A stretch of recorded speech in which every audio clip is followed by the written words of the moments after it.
I am Ravi Jain. आज हम construction project management का लेक्चर 8 देखेंगे और इस लेक्चर में हम देखेंगे कि नेटवर्क डायग्राम में अभी तक हमने नेटवर्क डायग्राम ड्रॉ करना सीखा है। अब नेटवर्क डायग्राम में कैसे हम टाइम की कंप्यूटेशन करते हैं वो सीखेंगे। तो आइए सीखते हैं।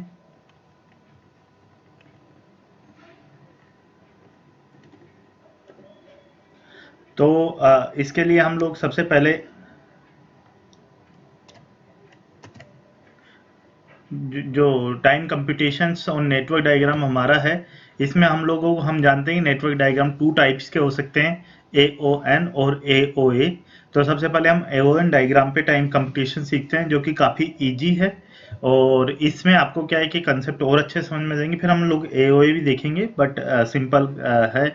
आपको अगर ऑब्जेक्टिव टाइप का क्वेश्चन है तो आप डायरेक्ट AON डायग्राम बना के फटाफट AON डायग्राम फटाफट बनता है, कोई भी डायग्राम दिया एक्टिविटीज दी हुई और फिर उसके बाद आप उसका सॉल्यूशन ला सकते हैं।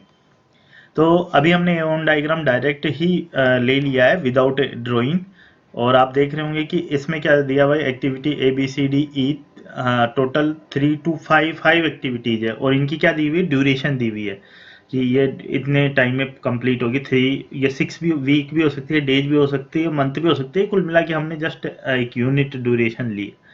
अभी आप सबसे पहले देख रहे होंगे कि ये जो नेटवर्क डायग्राम है इसमें जो एक इस नेटवर्क डायग्राम में एक सबसे बड़ी जो वो है, हम लोग उसको बोल सकते हैं कि हमारे जो नेटवर्क डायग्राम में जो सबसे बड़ी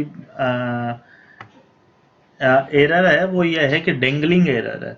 डेंगलिंग एरर है ना कि स्टार्टिंग नोड तो है पर एंड नोड नहीं है। तो हम लोग क्या करते हैं कि इसमें एक एंड नोड बना देते हैं ताकि हमारा जो नेटवर्क डायग्राम है वो कंप्लीट हो जाए और उसमें एरर नहीं रहे, क्योंकि प्रोजेक्ट ए पे स्टार्ट हो रहा है, एंड कहीं नहीं हो रहा। या तो डी पे होगा या ई पे होगा, मतलब वो उसको डिफाइन करने के लिए हम लोगों ने एंड डायग्राम बना दिया। और जो भी ये ड्यूरेशन है इनको हम लोग क्या करते हैं, यहाँ एक्टिविटी के साइड नीचे लिख देते हैं। ए की ड्यूरेशन 3, बी की 6, सी की 9, डी की ड्यूरेशन 1, ई की ड्यूरेशन 4 और जो एंड एक्टिविटी का जो नोड बनाया उसकी ड्यूरेशन हो गई 0। ठीक है, ये हमारी ड्यूरेशन 9 थी। ठीक है, अब उसके बाद हम लोग क्या करते हैं कि इसमें क्या करते हैं, एक हम लोगों को इसकी टाइम कंप्यूटेशन करने का कंसेप्ट क्या होता है उसको समझेंगे। उस नेटवर्क डायग्राम में जो टाइम कंप्यूटेशन होता है उसके लिए हम लोग क्या करते हैं, यहाँ पर एक ऐसे के कोई भी एक्टिविटी के यहाँ स्टार्ट और एंड में लाइंस ड्रॉ कर देते हैं और वो टाइम को डिनोट करने के लिए। और इसमें क्या करते हैं, हम लोग यहाँ पर एक नोटेशन बना लेते हैं जो हम कंपटीशन कर रहे हैं कि मान लो आप एग्जाम में सब्जेक्टिव पेपर भी है तो आप यहाँ पर एक्टिविटी लिखेंगे, यहाँ ड्यूरेशन लिखेंगे और यहाँ पर एक्टिविटी से रिलेटेड 4 टाइप के टाइम होंगे। एक टाइम है अर्ली स्टार्ट टाइम, एक टाइम है अर्ली फिनिश टाइम,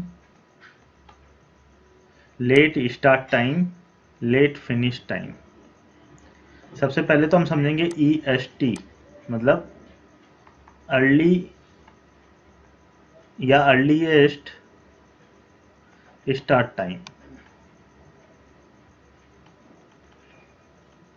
और EFT जो है वो है लेटेस्ट, लेट से लेट।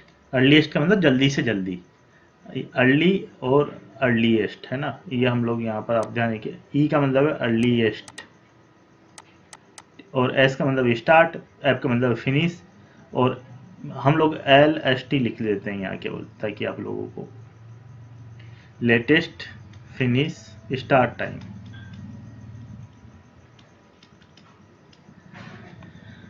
यहाँ तक आप लोगों को समझ में आया होगा। अब ये जो एक्टिविटी है इसकी ड्यूरेशन को ये कैसे, इनका मतलब होता है EST, LST, EFT, LST।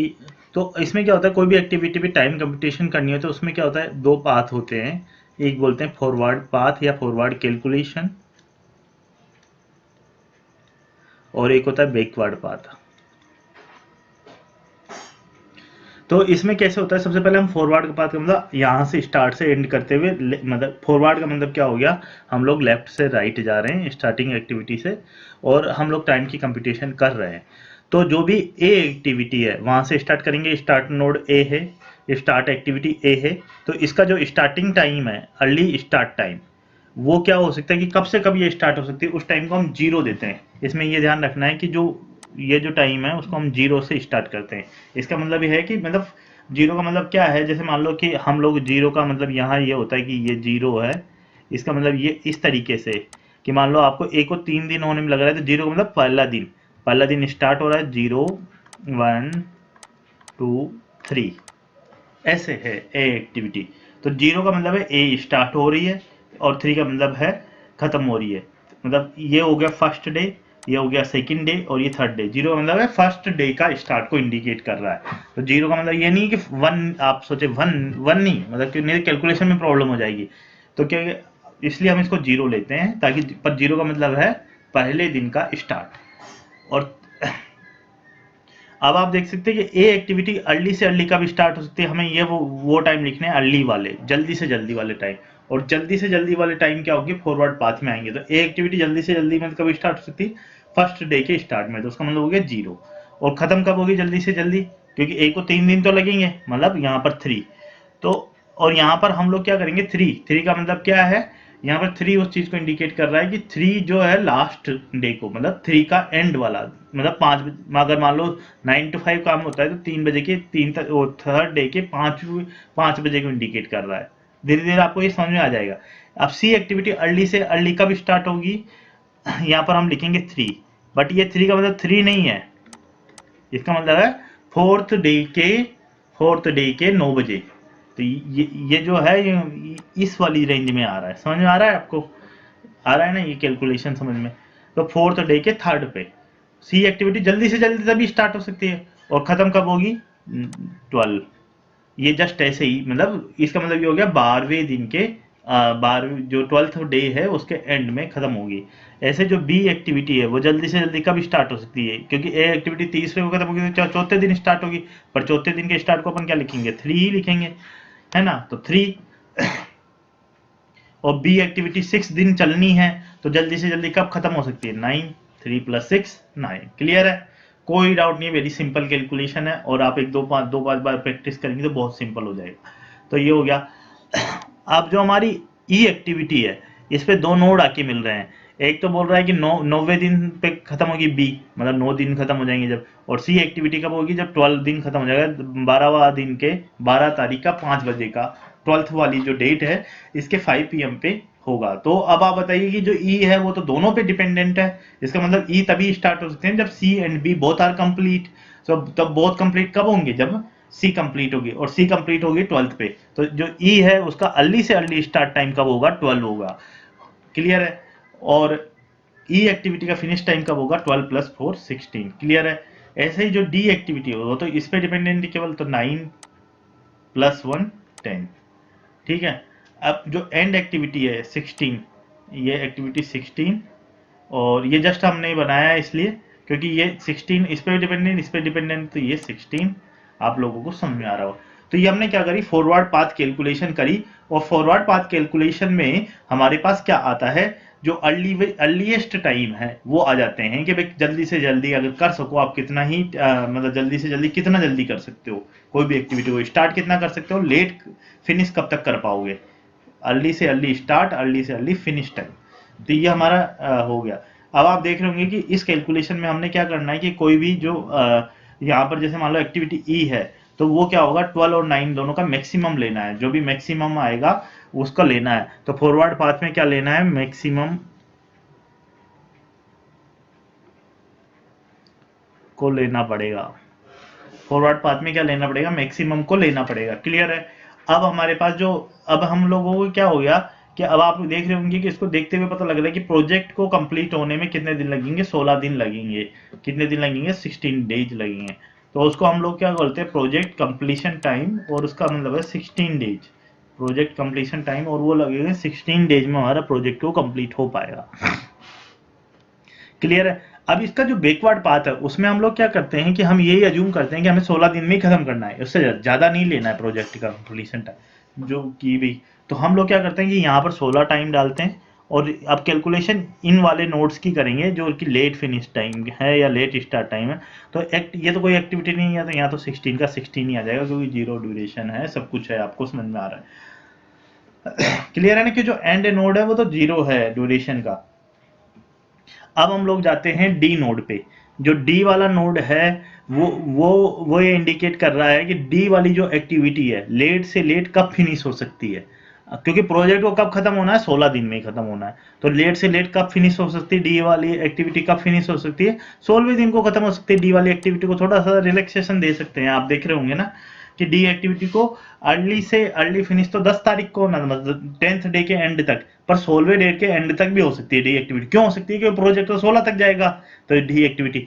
और जो फिर डी एक्टिविटी है वो लेट से लेट कब स्टार्ट हो सकती है, क्योंकि उसमें एक ही दिन टाइम लगता है, तो मतलब 15 को स्टार्ट हो सकती है। मतलब वो ये 15-16 का मतलब क्या है कि 16th डे को सुबह स्टार्ट होगी और 16th को खत्म हो जाएगी, इसमें एक ही तो दिन लगेगा। क्लियर है। अब ई एक्टिविटी है, जो हमारी ई एक्टिविटी है, वो जो एक्टिविटी है वो लेट से लेट कब स्टार्ट हो सकती है, 16 को ही हो सकती है, क्यों, तो यही है। और वो लेट से लेट फिनिश कब हो सकती है, 16 को। और लेट से लेट कब स्टार्ट हो सकती है, उसमें 4 दिन की ड्यूरेशन लगती है, तो इसका मतलब लेट से लेट फिनिश कब हो सकती है, और लेट से लेट स्टार्ट कब हो सकती है, 12th को स्टार्ट हो पाएगी ई एक्टिविटी। ठीक है। अब हमारे पास आती है बी एक्टिविटी। बी एक्टिविटी में क्या है कि दो एक्टिविटी पे डिपेंडेंट है बी, मतलब दो को बता रही है। तो एक तो 12th और इसके हिसाब से हो गया 15। पर जो बी एक्टिविटी लेट से लेट क्या है, क्योंकि उसको आगे की एक्टिविटी भी कंप्लीट करनी है, आगे की एक्टिविटी भी कंप्लीट करनी है। तो इसका मतलब क्या होगा, बी एक्टिविटी को लेट से लेट भी कब फिनिश हो जाना है, 12th को खत्म हो जाना है। नहीं तो ई वाली एक्टिविटी को अपने हो गया प्रोजेक्ट 16 दिन में कंप्लीट करना है, तो ई को 12th पे स्टार्ट करना ही करना पड़ेगा ना आपको। इसको तो चलो कि आप 15 का मतलब 16th डे हो गया, तो मतलब अपन जस्ट 12th पे स्टार्ट करना ही पड़ेगा ना ई एक्टिविटी को। तो अब हमें क्या करना पड़ेगा, बी एक्टिविटी को कब करना पड़ेगा, लेट से लेट फिनिश कब फिनिश करना पड़ेगा, 12th को। और 12th के बाद यहाँ पर क्या हो गया, यहाँ पर इसको लेट से लेट स्टार्ट कब कर सकते हो आप, 6 पे। बहुत सिंपल है, बस एक बार आप कंसेप्ट समझ गए तो बहुत सिंपल है, नहीं समझे तो डिफिकल्ट है। सी एक्टिविटी को लेट से लेट कब फिनिश कर सकते हो, 12th पे ही कर सकते हो फिर। और इसके बाद इसको 3 पे कर सकते हैं। और ये जो वाली एक्टिविटी ए है, इसको 3 पे लेट से लेट कब स्टार्ट कर सकते हो, क्योंकि सी भी होनी है आगे, बी भी होनी है। तो सी को तो तीसरी 3 से लेट 3 पे स्टार्ट होना है, तो ए को लेट से लेट कब फिनिश होना पड़ेगा, 3 पे फिनिश होना पड़ेगा, क्योंकि 6 तक तो वेट नहीं कर सकता ना बी एक्टिविटी तक, तो क्योंकि सी को तो स्टार्ट होना है ना अगला। हमें प्रोजेक्ट कितने दिन में कंप्लीट करना है, 6 डेज में। तो ये 03।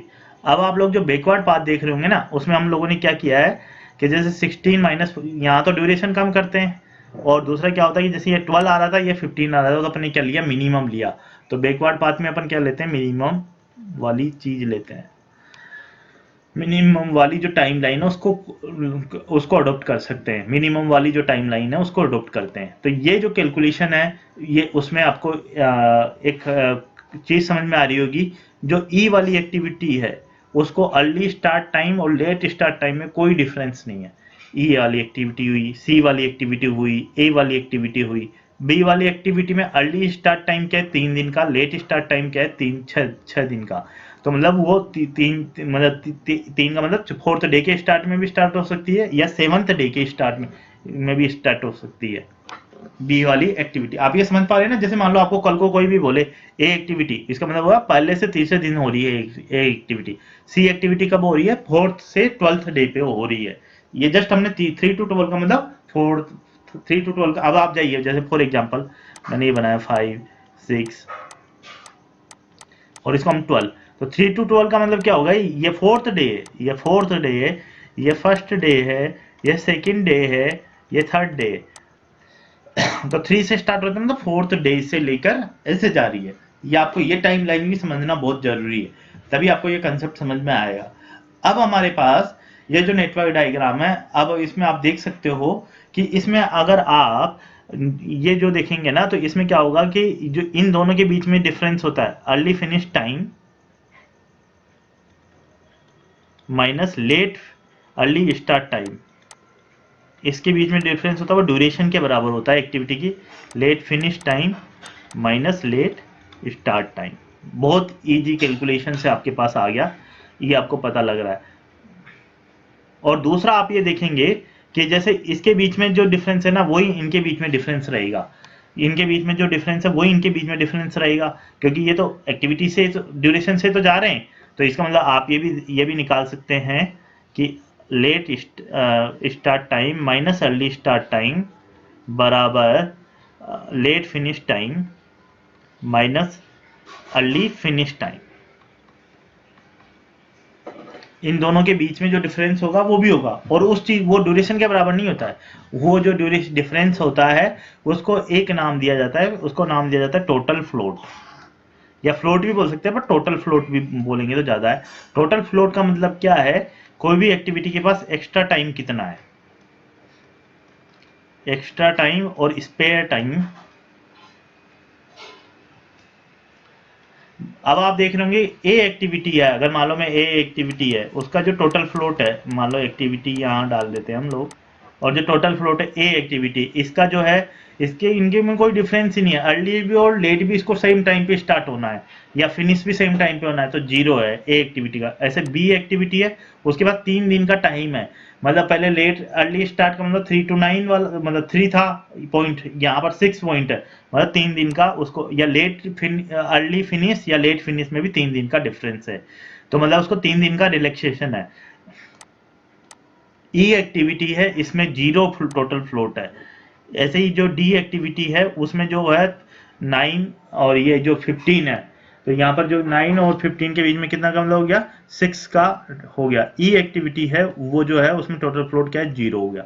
तो यहाँ पर जो कुछ एक्टिविटीज है उनको बिल्कुल भी रिलैक्सेशन नहीं है, ए को ई को ए बी सी सी सी सी हम लोगों ने ये सीखा, यहाँ पर सी ए सी ई, ये 3 एक्टिविटी ऐसी हैं जिनको बिल्कुल भी रिलैक्सेशन नहीं है, और इन जिनका टोटल फ्लोट 0 है, इन एक्टिविटीज को क्या बोलते हैं, क्रिटिकल एक्टिविटी बोलते हैं, कि इनको कोई भी स्पेयर टाइम नहीं है, इनको टाइम पे कंप्लीट करना पड़ेगा, नहीं तो प्रोजेक्ट क्या हो जाएगा, आपका डिले हो जाएगा, आपका प्रोजेक्ट 16 दिन में कंप्लीट नहीं हो पाएगा। बाकी जैसे बी एक्टिविटी उसको आप 3 दिन रिलैक्स कर सकते हो, डी एक्टिविटी उसको 6 डेज रिलैक्स कर सकते हो, पर जो ए सी ई एक्टिविटीज है उनको क्रिटिकल एक्टिविटीज कहते हैं, और जो क्रिटिकल एक्टिविटीज से जो पाथ बनता है उनको बोलते हैं क्रिटिकल पाथ, ए सी ई।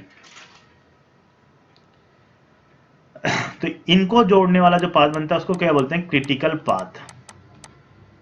और इस क्रिटिकल पाथ से अगर आप कोई भी नेटवर्क डायग्राम में बढ़ोगे, हमने बहुत सारे कंसेप्ट आपको इस स्लाइड में समझा दिए हैं, जो आपको काफी कंसेप्ट टाइम लग सकता है अगर आप कहीं और से पढ़ोगे, क्योंकि हमने जो बेसिक कंसेप्ट है उस तरीके से समझाने की कोशिश कर रहे हैं कि ACE जो पाथ है, आप देखिए इसमें एक पाथ है ACE, एक पाथ है ABE और एक पाथ है ABD।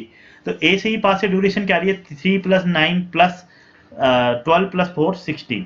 इस पाथ से ड्यूरेशन क्या आ रही है, ABD, मतलब 3 + 6 9 + 1 10। इससे इस पाथ से ड्यूरेशन आ रही है 3 + 6 9 + 4 9 + 4 13।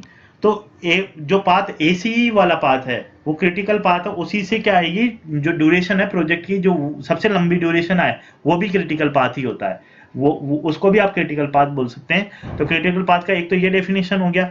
तो और दूसरा, मान लो आपको कोई कैलकुलेशन नहीं करनी, डायरेक्ट क्रिटिकल पाथ बताना है, तो आपको एक सिंपल तरीका ये करना है कि जो क्रिटिकल पाथ है उसमें जो सारे जो है वो क्या होगा, लॉन्गेस्ट पाथ होगा। कैसे होगा, ड्यूरेशन वाइज होगा। ड्यूरेशन ऐसा नहीं है कि मतलब ड्यूरेशन वाइज 3 + 9 + 14, जिस पाथ से सबसे ज्यादा ड्यूरेशन आ रही वही क्रिटिकल पाथ है, वही क्या है अपना क्रिटिकल पाथ है। समझ में आ रहा है। अब इसमें एक चीज आपको ये ध्यान रखना है, आगे जाके हम कुछ एग्जांपल ले लेंगे कि उसमें हो सकता है कि 2 पाथ से या 3 पाथ से सबसे ज्यादा मतलब ड्यूरेशन आए, बराबर ड्यूरेशन वाली आए, तो उन केसेस में आपको ध्यान रखना है कि क्रिटिकल जो एक्टिविटी जिस पे फॉलो करेगी, उस केस में जिनका मतलब जो टोटल फ्लोट 0 है, वो क्रिटिकल एक्टिविटीज, उनसे जो जुड़ने वाला पाथ है वही क्रिटिकल पाथ होता है।